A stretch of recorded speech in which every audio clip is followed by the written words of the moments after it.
أعمالنا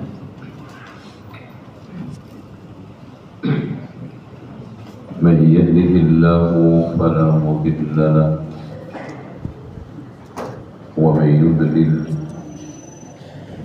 فلا هادي له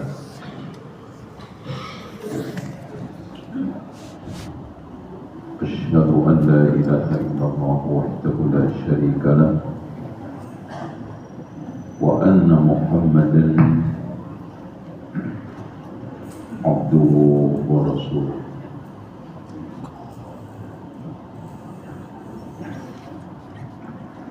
اللهم صل وسلم وبارك على محمد وعلى آل محمد والحمد لله رب العالمين. Bapak Ibu sekalian, kita rehat sejenak untuk memutus rangkaian komunikasi dengan sosmed yang bikin keruh hati, ya, yang bikin ilmu gak bertambah, pikiran suntuk, hati mangkel, apalagi dengar ijazah palsu. Ditambah lagi pencabulan, ditambah lagi koruptor nggak ketangkep-tangkep. Makanya kita coba mencairkan batin pikiran kita dengan ilmu yang dikatakan oleh Ibnu Hazm. Ilmu yang paling tertinggi adalah ilmu yang mendekatkan kita kepada Allah dan mengakrabkan kita dengan ridhonya. Itulah ilmu yang menjadi sumber kebaikan dan kebenaran. Ilmu yang mendekatkan kepada mencintai Allah, tawakal kepada Allah, bergantung kepada Allah, inabah kepada Allah, sehingga tauhid kita kuat, akidah kita bagus, dan hubungan kita kepada Allah makin hari makin membaik. Nah, saya dikasih judul oleh panitia, nggak tahu maksudnya apa judulnya. Saya kira-kira dia menginginkan satu poin di mana telaga Rasulullah SAW yang disebutkan di dalam beberapa hadis. Kemudian ada beberapa kelompok yang tidak bisa menikmati telaga itu. Nanti kita bedah. Nah, adapun hadis-hadis tentang telaga saya akan bacakan. Haudi masiratus syahri. Jadi jaraknya telagaku itu ditempuh 1 bulan, Masya Allah. Kira-kira Bapak keliling danau mana yang butuh 1 bulan? Tidak ada. Subhanallah. Ma'uhu abyadu minal laban, airnya lebih putih daripada susu. Warifuhu abyadu minal miski, dan aromanya lebih harum ketimbang kasturi. Wa kizanuhu, dan wadah-wadah untuk minum kanujumi sama, sejumlah bintang yang di langit. Man syariba minha, siapa yang minum darinya, fala yadma'u abadah, enggak pernah haus selamanya. Allahu Akbar. Saya ingin buat kesimpulan kecil perjalanan kita sampai surga, dan mudah-mudahan gak mampir ke sana. Pertama, kita berada di kandungan, kemudian lahir ke dunia, kemudian mati. Setelah mati ada alam kubur, bisa mendapatkan nikmat, bisa mendapatkan azab. Kemudian ketika idza zulzilatil ardu zilzalaha, guncangan itu membuat, kata Allah, idza waqa'atil waqi'atu laysa liwaqa'atiha kadhibah khafidatur rafi'ah idza rujjatil ardu rajja wa bussatil jibalu bassa. Makanya orang Bekasi bilang buset, itu bahasa Arab, cuman masuk ke pasaran ya. Karena bahasa Arab itu ada yang masuk ke bahasa baku.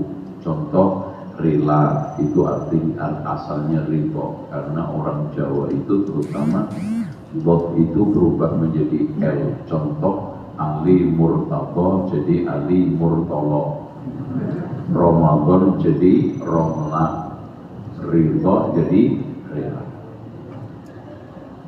Begitu juga menghadap, menghadap itu bahasa Arab, menghadap-hadap. Mulus itu bahasa Arab, balbala yubalbilu balbalatan itu bahasa Arab. Saya tahu Jawa masuk Arab, apa Arab masuk Jawa. Sepak bola diberi nama balbal. Iya kan? Ada yang tidak baku, contoh kal angkabut jadi kalam kabut.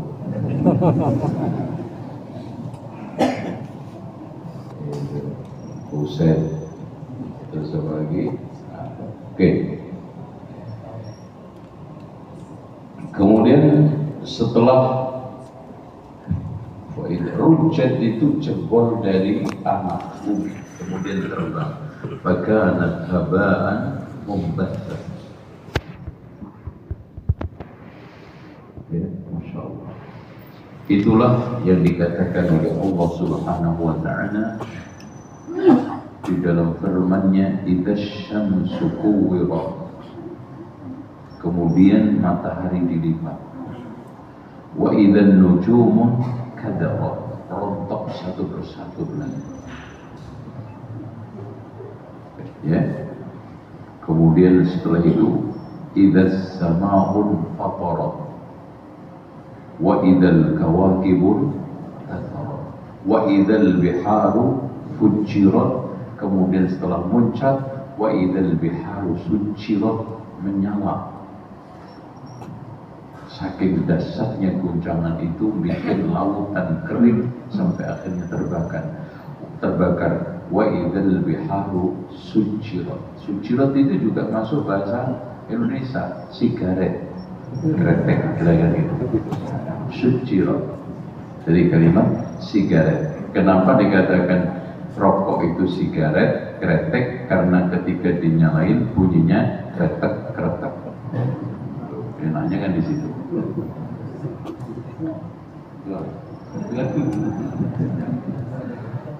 Itu. Pokoknya kalau antum ngaji di sini banyak ilmu yang nggak ada bunyinya. Ya maksudnya yang tadi ya, ilmu bodas.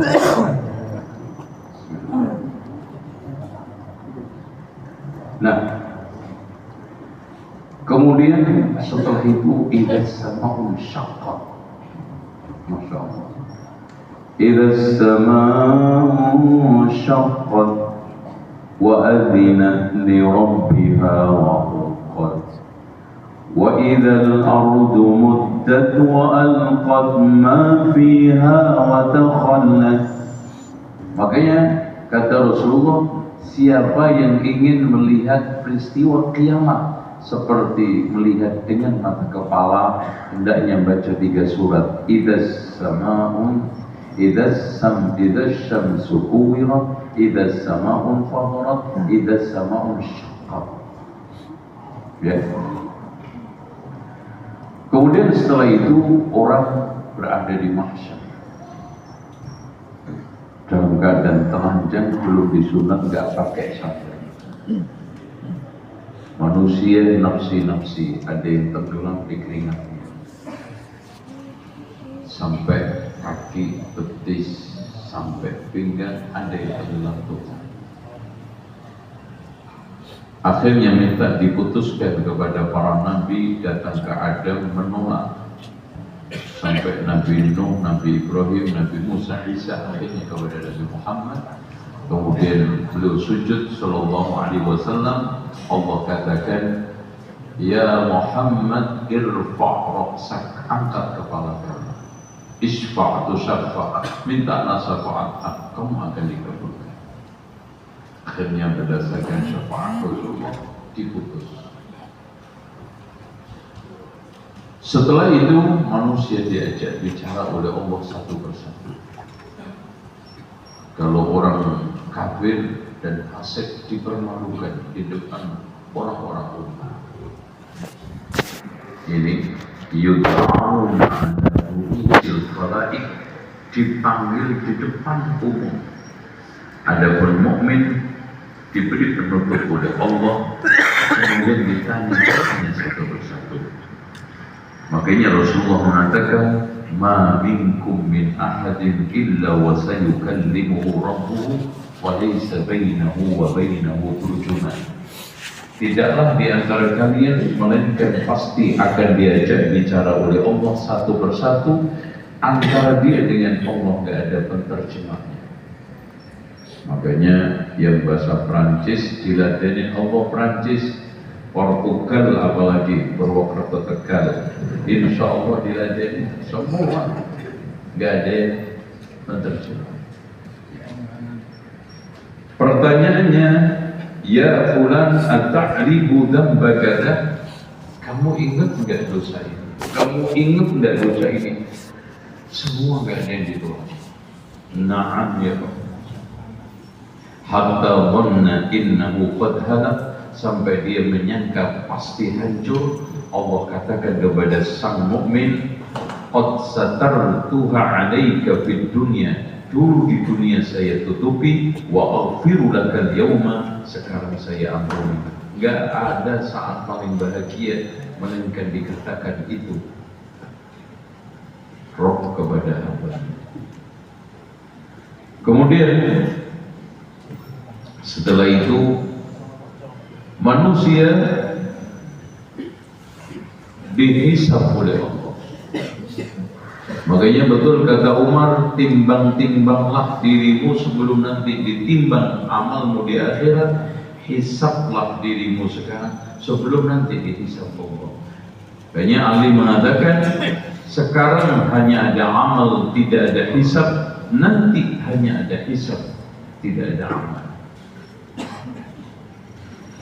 Nah, setelah ditimbang, Allah katakan kepada kaum kufar, wala nuqimu lahumul wazna, saya tidak tegakkan itu wazn, timbangan untuk orang kafir, karena langsung masuk neraka. Adapun orang mukmin, ada yang فَأَمَّا مَنْ ثَقُلَتْ مَوَازِنُهُ فَهُوَ فِي عِيشَةٍ رَاضِيَةٍ. Tapi وَأَمَّا مَنْ خَفَّتْ مَوَازِنُهُ فَأُمُّهُ هَاوِيَةٌ. Kemudian setelah itu dihisab, dan kelompok manusia di hadapan hisab ini tiga. Ada yang masuk surga tanpa hisab, tanpa adab. Ada yang masuk surga dengan hisab tapi ringan. Itulah yang dimaksudkan firman Allah, فَأَمَّا مَنْ أُوتِيَ كِتَابَهُ بِيَمِينِهِ فَسَوْفَ يُحَاسَبُ حِسَابًا يَسِيرًا. Tapi ada yang dihisab berat. وَأَمَّا مَنْ أُوتِيَ كِتَابَهُ وَرَاءَ ظَهْرِهِ فَسَوْفَ يَدْعُو ثُبُورًا وَيَصْلَى سَعِيرًا, karena dihisab berat. Dan hisab itu pertanyaannya, man nuqisa udib, siapa yang ditanya kenapa pasti diadab. Tapi kalau pertanyaannya kenapa enggak dosa ini, insya Allah selamat. Tapi kalau Allah sampai bertanya kenapa, masya Allah enggak selamat, mampir sampai. kenapa kamu dulu chatting sama janda? Banyak orangnya di sini. Kenapa antum dulu itu menerima doa? Dorongan amplop maksudnya. Kenapa kamu dulu itu enggak sholat? Kenapa kamu dulu itu enggak ngaji pada dekat? Positif tiada, menukis otik. Setelah itu dibagi catatan amal. Ada yang terima tangan kanan kiri bahkan dari bulu punggungnya. Nah, setelah itu manusia meniti sirat. Ya, semua Nabi berdoa Allahumma sallim sallim, Allahumma sallim sallim. Ada yang secepat kilat, ada yang sekarang ini tertatih-tatih, ada yang tersungkur, ada yang gelap. Di antara orang-orang munafik minta cahaya yang dimiliki kaum muslimin. Tapi ada yang digalah keluar jauh selamat, tapi ada yang tersungkur di dalam neraka.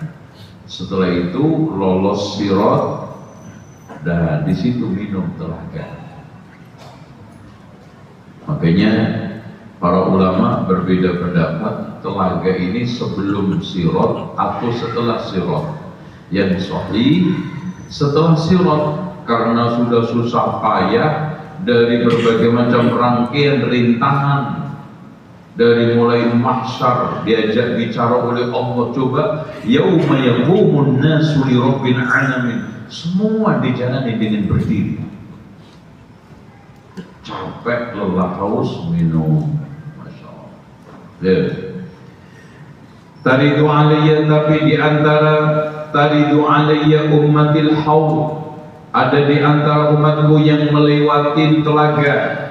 Wa ana adudun nasa'an, saya coba untuk menghalau. Maksudnya rebutan, dicoba untuk dipersilahkan begini. Kama yadudul rajul ibilar rajul an ibilihi, seperti orang yang sekarang ini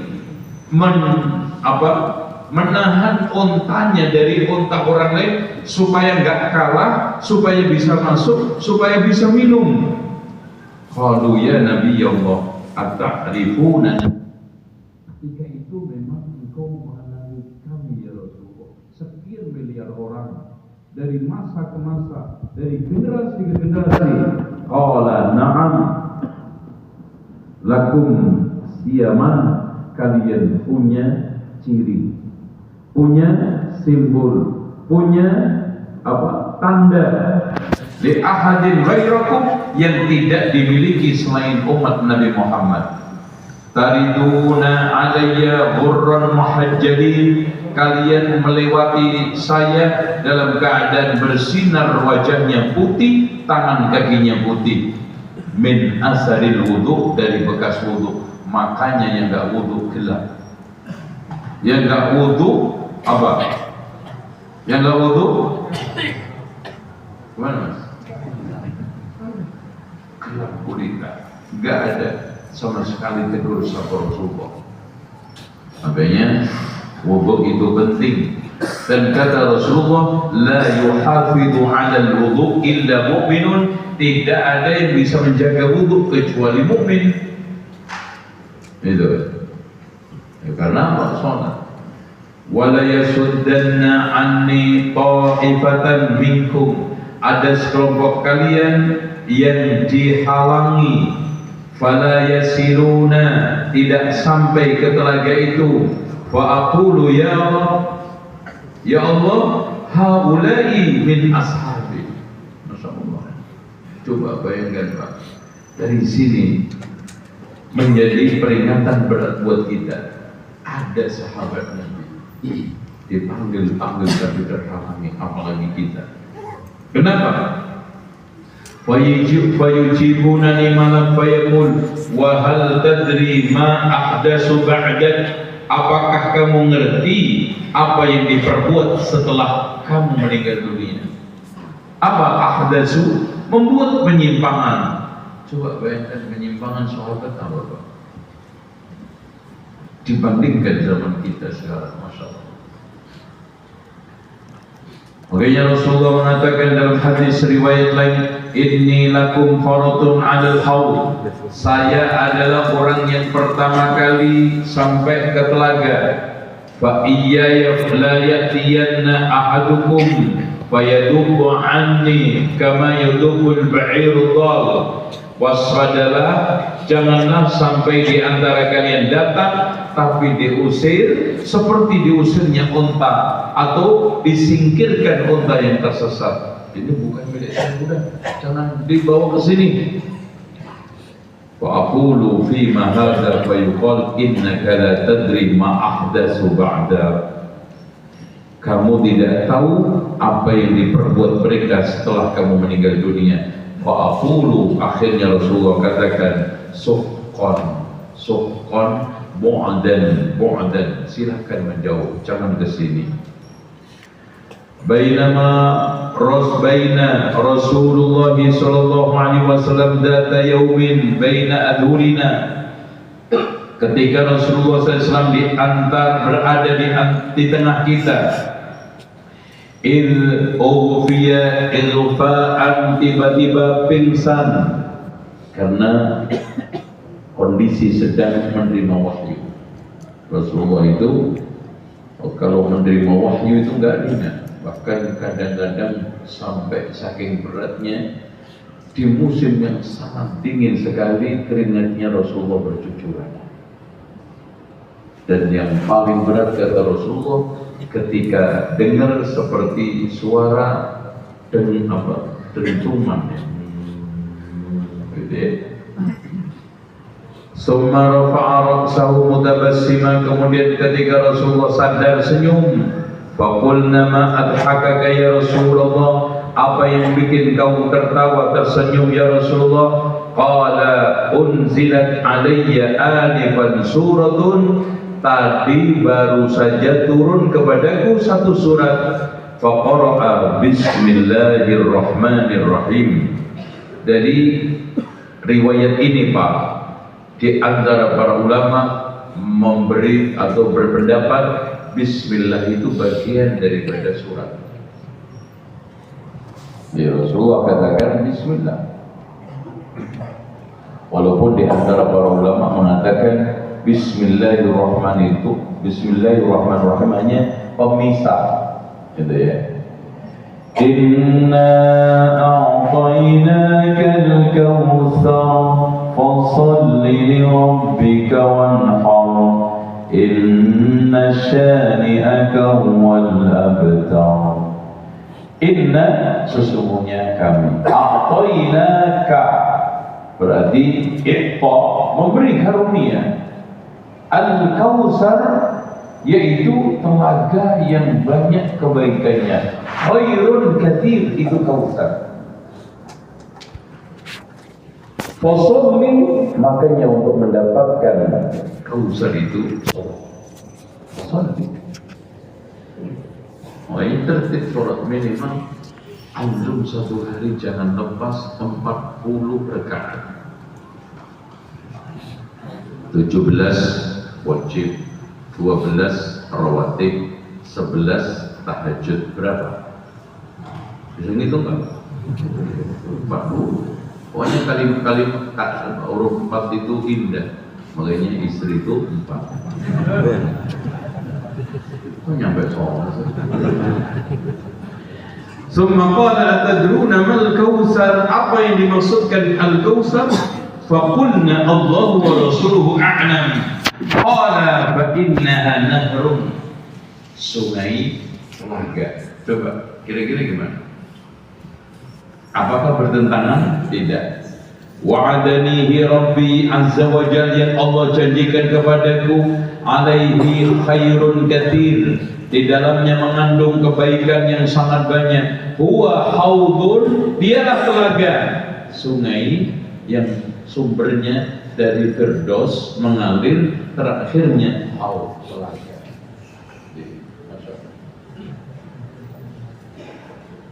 Makanya Rasulullah menganjurkan kepada kita, idza sa'altumullaha al-jannah fas'alu al-firdaus fa innaha a'la al-jannati wa wasatuha, karena itu surga paling tertinggi dan paling fit. Ya. Lanjut, taridu alaihi ummati yaumal qiyamah, semua umatku melewatinya. Aniyatuhu adadun nujum, wadah-wadahnya, ya cangkir-cangkirnya, alat ini wadah untuk minum sejumlah bintang yang di langit. Fayukhtarajul 'abdu minhum, ada di antara mereka yang dihalangi. Fa aqulu rabbi innahu min ummati, ya Allah mereka itu adalah umatku. Fayaqulu ma tadri ma ahdasat ba'dak, kamu nggak ngerti apa yang diada-ada dia setelah kamu meninggal dunia. Nah, ini sekarang kita masuk. Kawan sekalian, siapa di antara mereka yang dihalangi? Wa ammal ladzina yariduna hadzal haud ba'da adh-dhama'i syadid, adapun kelompok orang golongan yang melalui telaga setelah kehausan yang sangat banyak, wa ba'dal 'atshil qatil, yang sangat haus hingga bisa membunuh, fayashrabuna syurbatan wahidatan, minum sekali saja, kama bayyana an-nabiy sallallahu alaihi wasallam, seperti yang Rasulullah jelaskan, wa hadhihi syurba, sekali minum ini la yatma ba'daha al-'abdu abadan, enggak pernah haus selamanya. Mereka siapa? Fahumul mu'minuna alladzina amanu billahi azza wa jalla, mereka orang-orang yang beriman kepada Allah, wattaba'u sunnata nabiyhi sallallahu alaihi wasallam, yang mengikuti sunnah para rasul, para nabi, itu Nabi Muhammad wabil khusus. Walladzina radu billahi rabba, yang ridho Rabbnya adalah Allah, wabi rasulihi nabiyya, Nabi Muhammad adalah rasul utusan Allah, wabil islami dina, dan Islam agamanya, itu yang berhak untuk meminum telaga. Walladzina ghalabat hasanatuhum ala sayyiatihim, yang mereka itu kebaikannya bisa mengungguli keburukannya. Dan anak catatnya di sini, Pak. Kata Abu Hamid Al-Ghazali, ini renungan buat kita, apalagi yang sudah umurnya 60 seperti saya. Anak 60 tapi muka masih 25.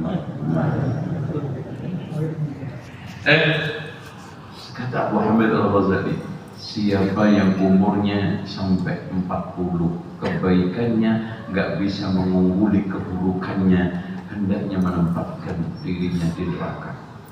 Betul. Logikanya gini, 40 pertama serba kuat naik, itu aja nggak bisa mengumpulkan kebaikan. Yang mengungguli keburukan, gimana 40 yang kedua? Sekarang saya ngisi itu paling sekali. Dulu Masya Allah bisa malam juga. Sekarang maghrib aja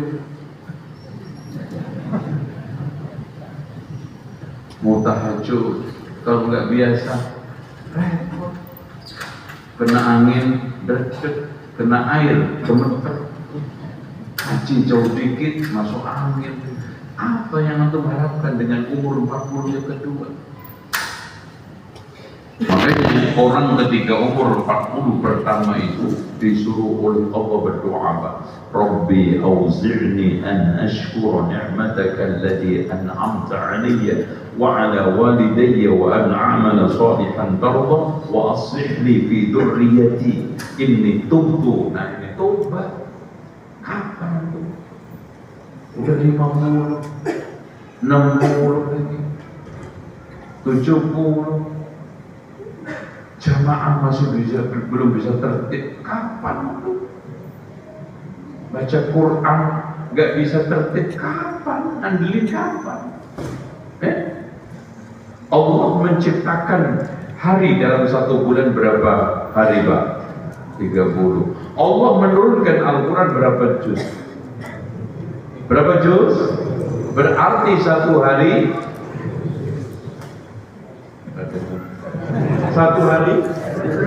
enggak, tadi sendiri ya. Lu gampang. Mana Quran? Ada Quran. Antum ngikutin saya ya, jangan dikit-dikit. Yang kecil.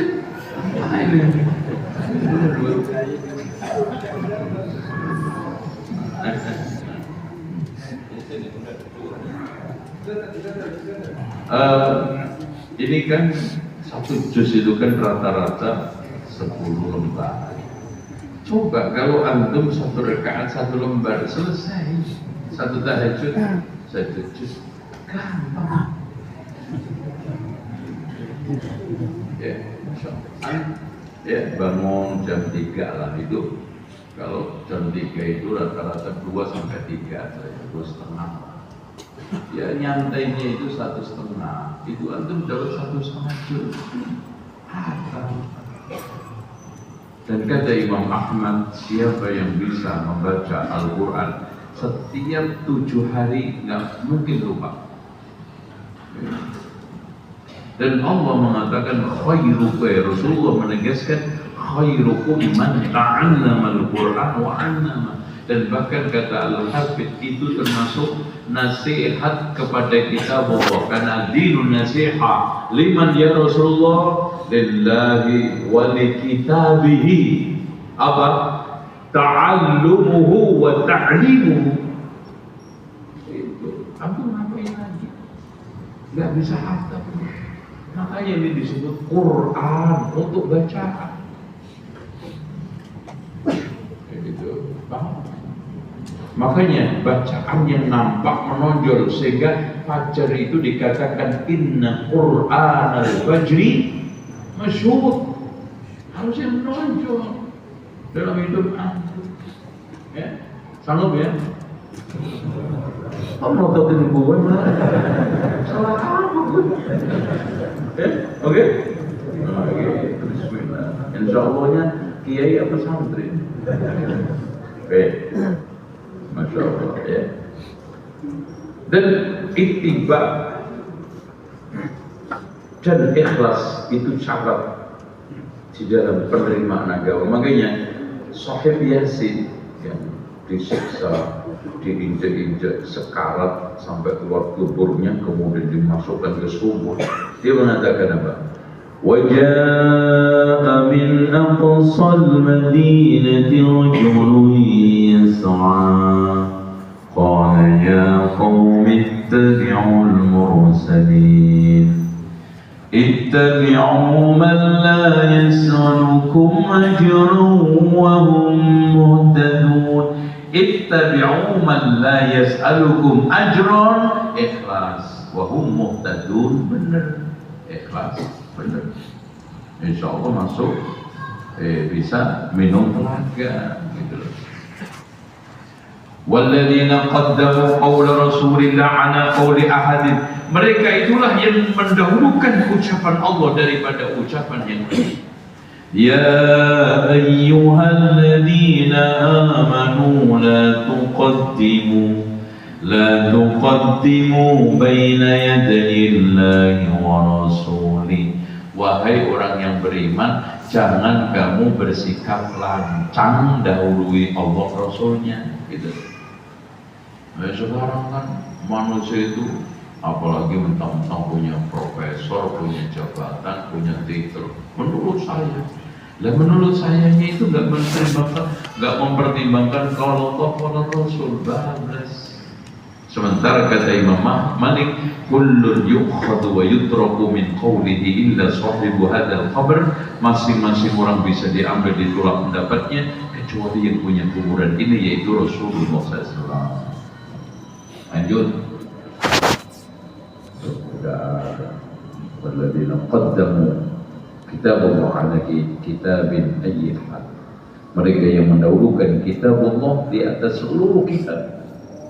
Makanya tanda-tanda kiamat itu kitabullah enggak laku, kitab manusia laris.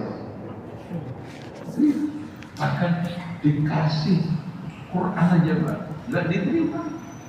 Sementara buku dibeli ratusan ribu. Ya. Seumur hidup nggak pernah menghatamkan Al-Quran, tapi Harry Potter khatam sampai jilid 60. Kuntilanak bule gitu.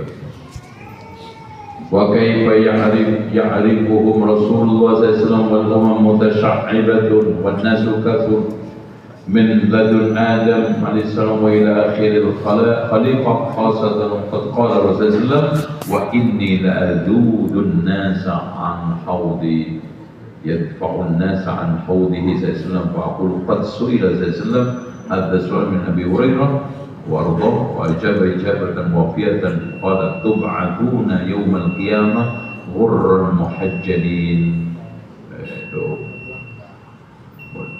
Ada terus sholat atau ya antum ada ya insyaallah.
Baik. Kita lanjut. Fal mubtadi' kata Imam Ibnu Huzaimah, fal mubtadi' orang ahli bid'ah la yashrab min haudin nabi, tidak bisa meminum telaganya Rasulullah, wala yatasharraf bi masyiatin nabi, dan juga tidak mendapatkan kemuliaan bisa menyentuh tangannya Rasulullah. Karena semua bisa jabat tangan, yang minum ketemu Rasulullah. Masya Allah, coba bayangin kita pertama kali ketemu Rasulullah di telaga, minum yang tidak akan pernah setelah itu haus. Ini cita-cita kita tertinggi, bukan malah ingin ketemu artis, pengen ketemu bulan-bulan, nggak ada, ketemu Rasulullah di telaga, berjabat tangan dengan tangannya Rasulullah yang mulia. Wala ajaba ayyumna hadzal mubtadi'u min asy-syurbi, tidaklah aneh ahli bid'ah itu dihalangin untuk tidak bisa minum. Kenapa? Karena dia menghalangi untuk ikut Rasulullah, untuk dekat dengan Rasulullah. Dan dekat dengan Rasulullah itu membaca salawat, mengikuti sunnahnya, menghidupkan ajarannya, membela kehormatannya. Dan ini ahli bid'ah enggak, bahkan sebaliknya. Dan saya ingin memberikan dasar kepada antum tentang kaidah bid'ah. Ya, antum tidak bingung jombang-ambingkan orang ini bid'ah atau tidak. Gini mas kaidahnya mas, kapan amalan itu bid'ah atau tidak bid'ah? Satu, segala amalan yang bertentangan dengan Al-Quran dan Sunnah, baik berupa ucapan, perbuatan, dan keyakinan, meskipun amal itu muncul dari hasil ijtihad, kalau sekarang dirutinkan, dilazimkan, seakan-akan diharuskan, bid'ah. Contoh, melafadzkan niat. Oke, aslinya ijtihad, tetapi itu merupakan amaliyah yang terus menerus, bahkan kalau nggak mengucap itu dinyatakan kurang sempurna, tidak baik, maka bid'ah. Ya, itu dikunci, dipahami. Niat usolli itu kadang-kadang bikin risih juga. Pernah anak sholat di Masjid Nabawi, anak udah baru masuk, Allahu Akbar, ada yang maju di samping saya begini, sholat sunnah, pus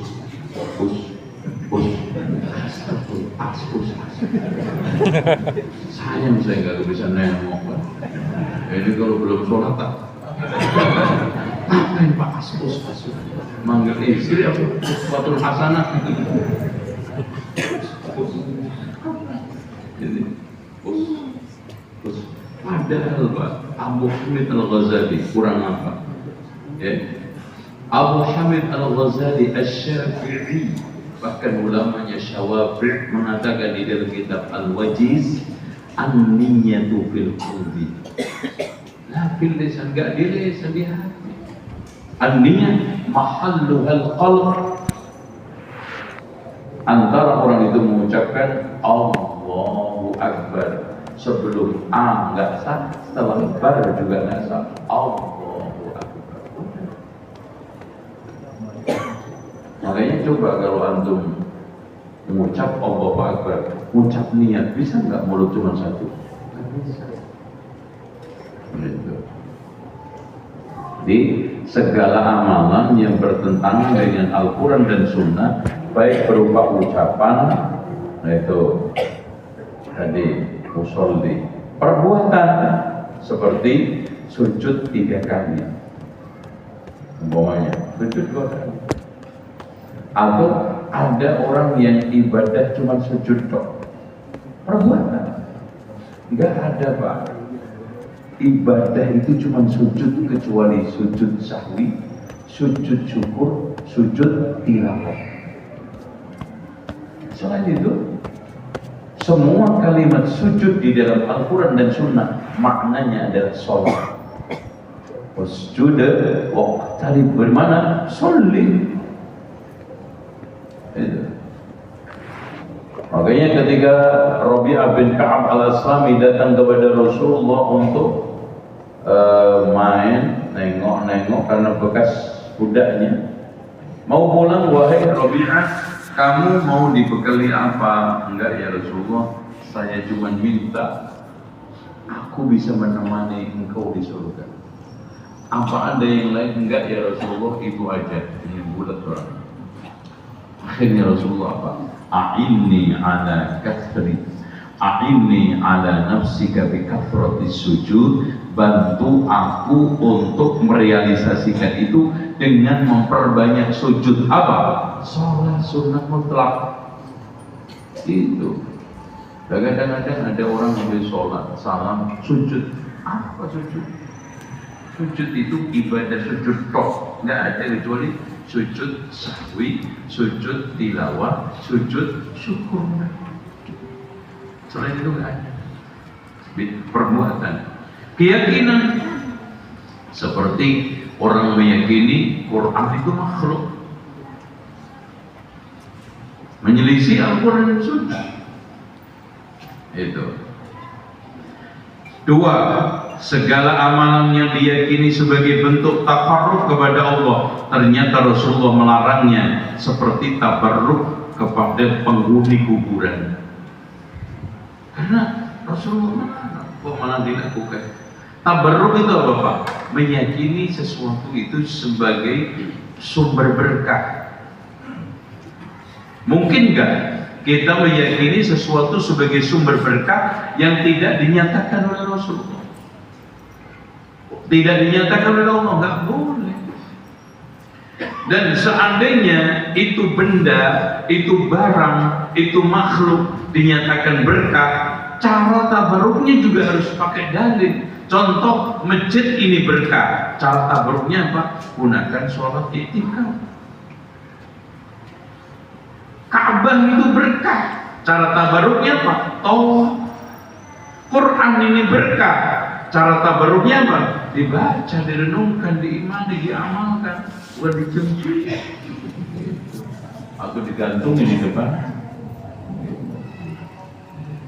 Bahkan ulama itu juga berkah, cara tabaruk ulama apa? Bukan dicium-cium tangannya sampai infeksi, tapi diambil ilmunya, diikutin suluknya, perilakunya sebagai uswah. Itu tabarruk kepada ulama. Jadi para rasul, para nabi, orang soleh itu berkah, nah, tapi cara tabarruknya harus sesuai dengan dalil. Ini sunnah. Jadi nggak angger terus itu berkah seenak-enaknya, sesuka-sukanya untuk tabarruk. Ayo.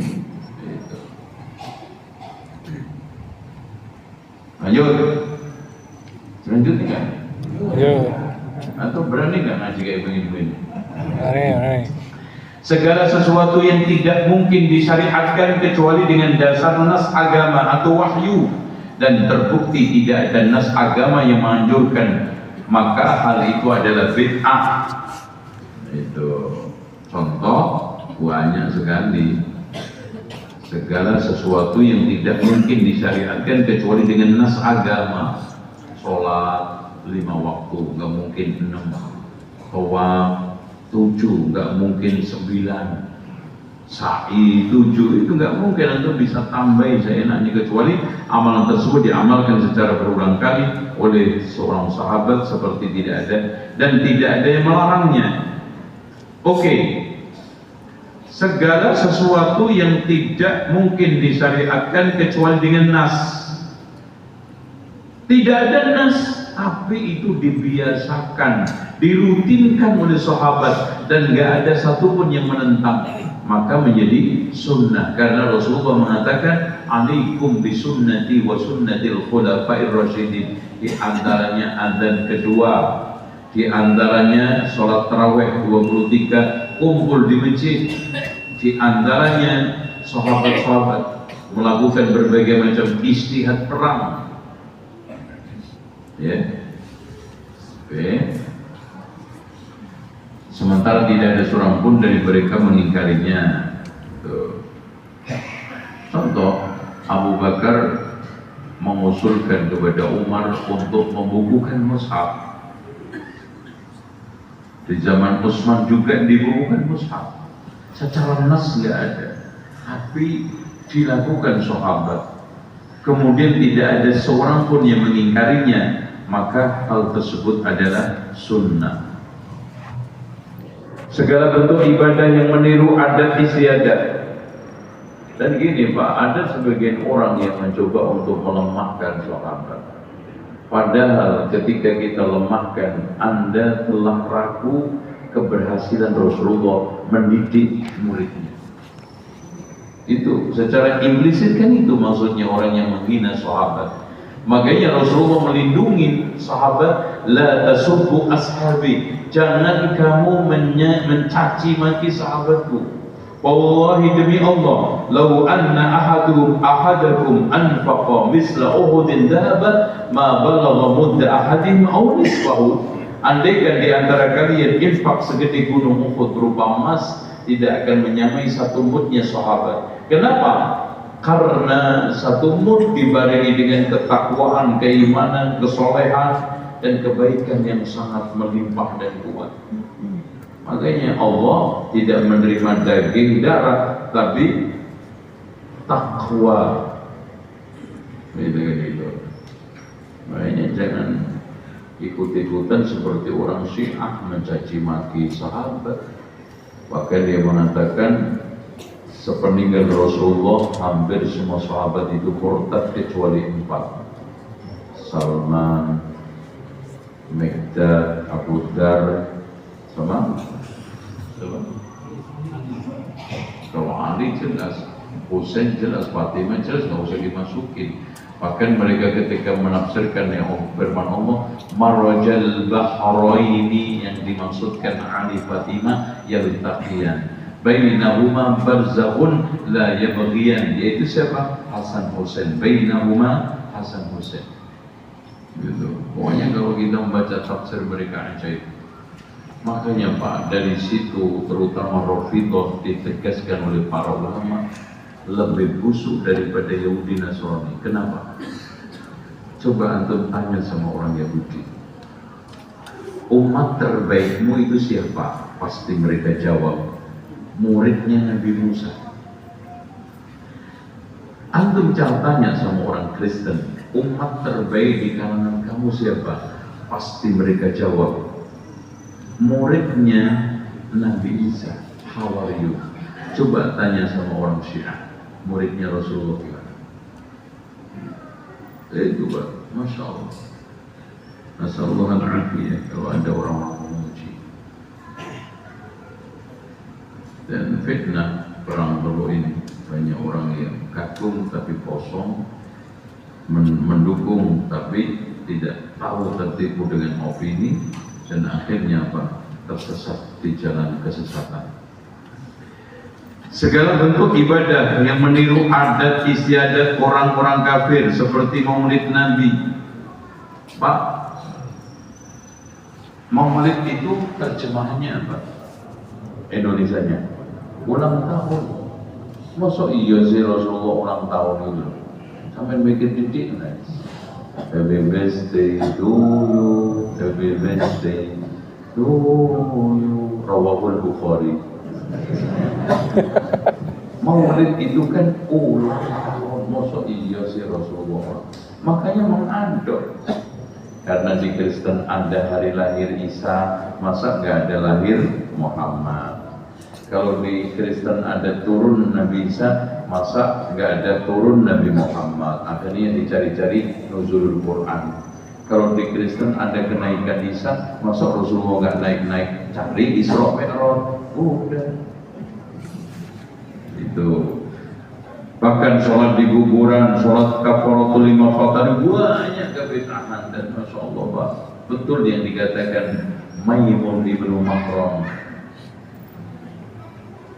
andaikan salah seorang sahabat hidupkan lagi, kemudian disuruh untuk mengecek sholatnya kaum muslimin, yang ketahuan benar itu cuma satu, yang sesuai sunnah itu cuma satu, sholat ngadep kiblat. Itu yang masih murni, nggak ada campuran bid'ah itu ngadep kiblat ini, kecuali ngadep ngalor ngidul. Yang lainnya tercemar semua. Bahkan sampai pada tingkatan yang salah jadi benar, yang benar jadi salah. Karena sekarang ini yang penting agama itu emosional mayoritas. Arahnya kemana? Itu agama yang benar. Sekarang emosional mayoritas mengatakan yang benar itu A, ya A semua, B semua. Bukan kebenaran yang hakiki. Apalagi ada ancaman, ada tekanan. Nah itu lebih klop. 5. Segala amalan yang dianjurkan oleh salah seorang ulama namun tidak terdapat sandaran dalil, seperti menikah tanpa wali, membaca Al-Quran di pekuburan, dan mengirimkan bacaan Al-Fatihah kepada arwah mayit. Gak ada dalil. Al-Fatihah. Jadi bid'ah. Makanya di Indonesia itu lucu, surat yang populer cuma 2 dari 114, Al-Fatihah sama Yasin, dan yang paling sering Al-Fatihah. Enggak ada sekali-kali ila hadratin nabiyil mustafa Muhammadin sallallahu alaihi wasallam Al-Baqarah. Lumayan ya. Jam 12 kagak selesai itu. Nah, 6.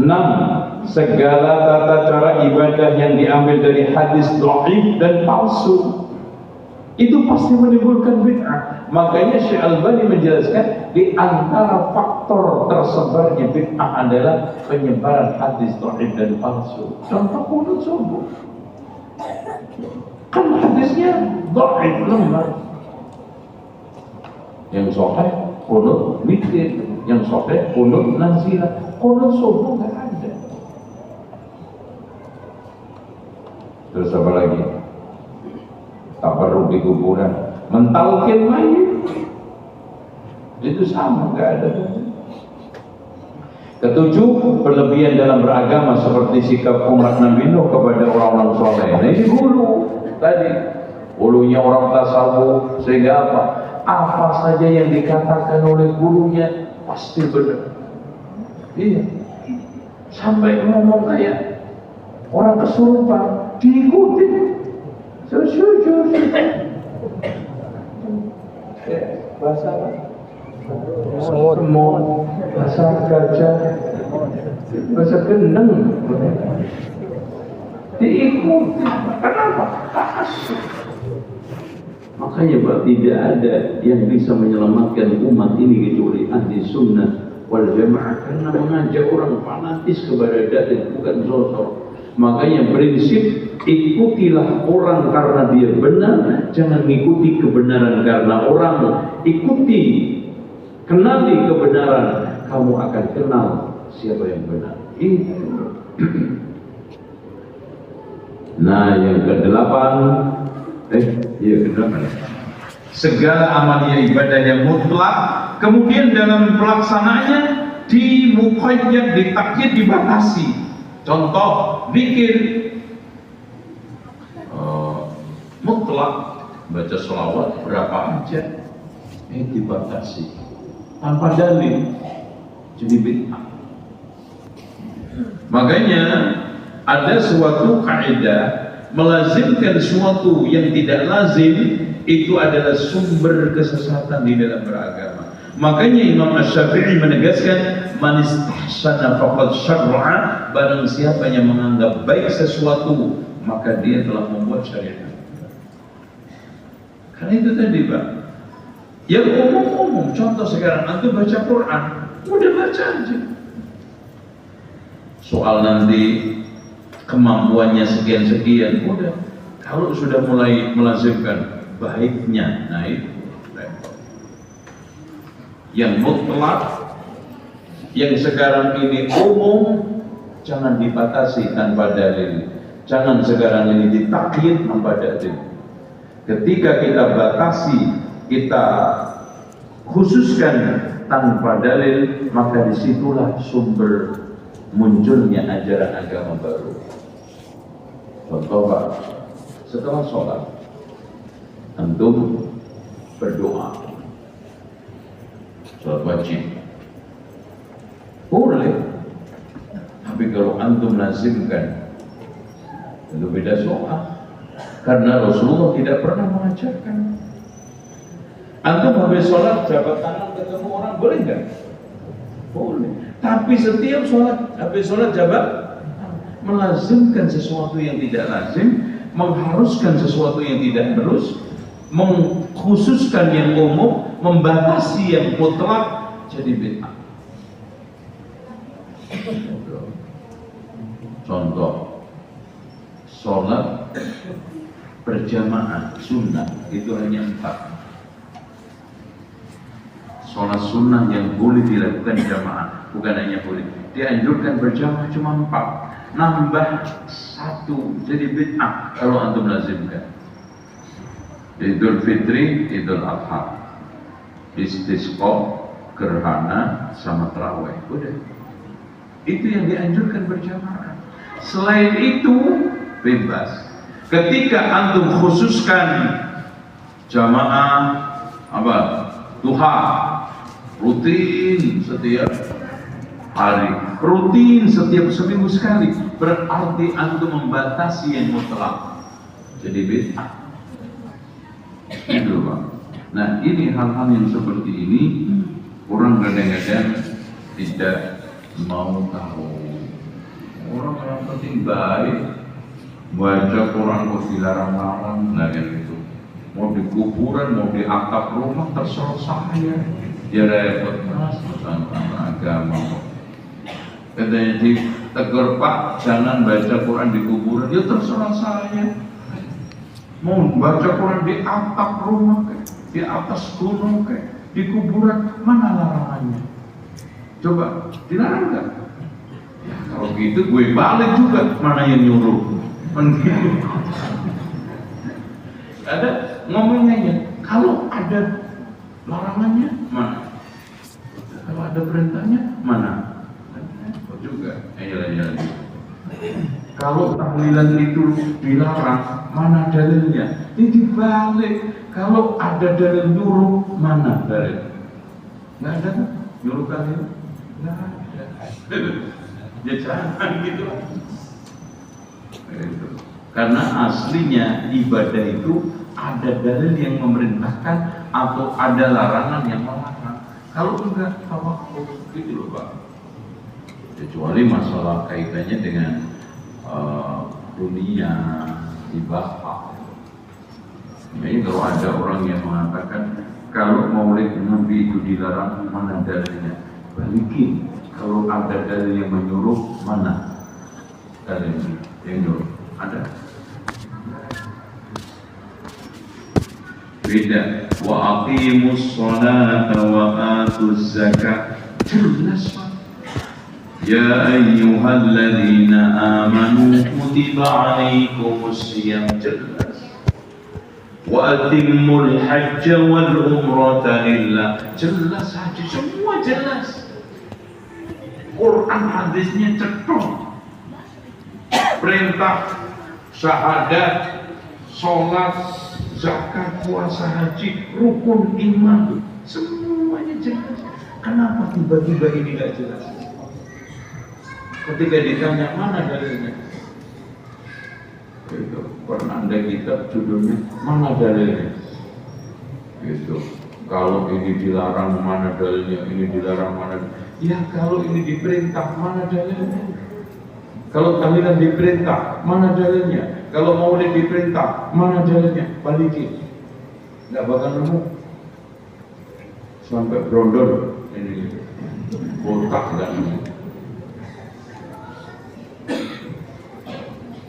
Tuh ya simpel pertanyaannya gitu Pak. Kalau amal-amalan itu baik, Rasulullah nggak mengamalkan ini, kenapa gitu loh? Kan ada sesuatu konsleting di dalam praktek. Contoh tahlilan baik, Rasulullah wafat ditahlili nggak? Ketika Rasulullah wafat, di zaman Rasulullah ada nggak sahabat-sahabat yang wafat? Ada banyak. Ada nggak aja? Oh berarti Rasulullah dulu itu nggak tahu kalau tahlilan itu baik. Parah Pak. Itu. Berarti ada kebaikan nyusul, sunat susulan. Enggak gini Mas. Sebetulnya Rasulullah itu tahu mulai tahlil itu baik, tapi nggak sempet. Masa nggak sempet ya? Enggak sih Mas. Tahu saya tahu, sempet, cuma males. Jadi Rasulullah nggak tahlilan itu males. Baik sih baik, tapi males. Kira-kira gimana? Tahu nggak? Nggak sempet nggak? Males nggak? Rasulullah tahu kalau tahlilan itu baik, tapi nggak suka. Mau lebih parah lagi, nggak suka kebaikan. Itu makanya logika ini kita berikan supaya kita itu Pak, kalau adat istiadat budaya yang ada ini semua ditempelkan ke agama Islam, dinisbatkan di agama Islam, ditumpangkan ke agama Islam, subhanallah Pak, ambrol ini agama Pak. Loh sekarang masing-masing daerah punya adat istiadat budaya kok. Jawa punya, sekarang Sulawesi, Kalimantan, belum lagi luar Jawa, luar Sumatera, Kalimantan. Muat ini agama meledak. Nanti yang jadi korban apa? Agama, yang dianut budaya itu. Makanya diseleksi, cocok kita pakai, nggak cocok kita buang. Itu tugas agama.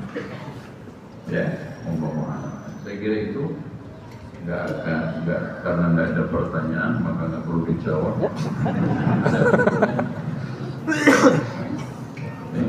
Nggak perlu ya, insya Allah. Antum udah bagus ya.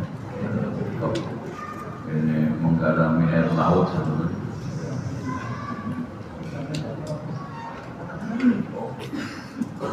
Sampai jam oke ya.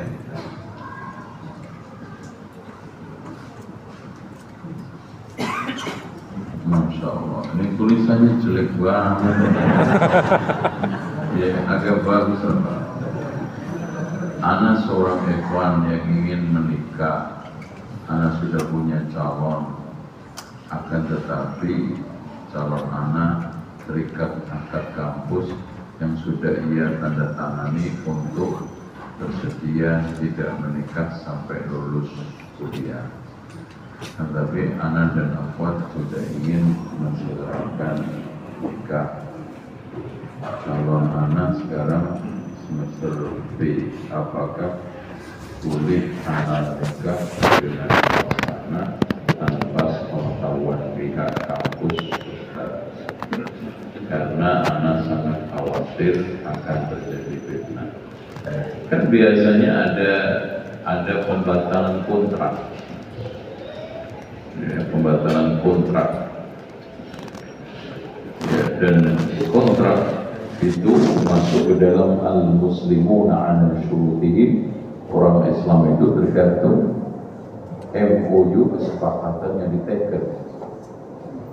Makanya antum kalau seperti ini supaya nanti tidak makan harta secara batil, ya ayyuhalladzina amanu la ta'kulu amwalakum bainakum bil batil, maka antum batalkan. Tapi biasanya juga kena denda.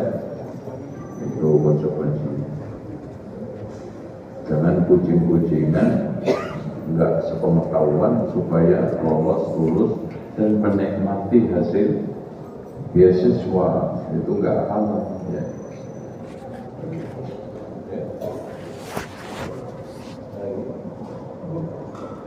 Baik, insya Allah saya ucapkan terima kasih kepada BKN dan juga teman-teman yang antar jemput, insya Allah.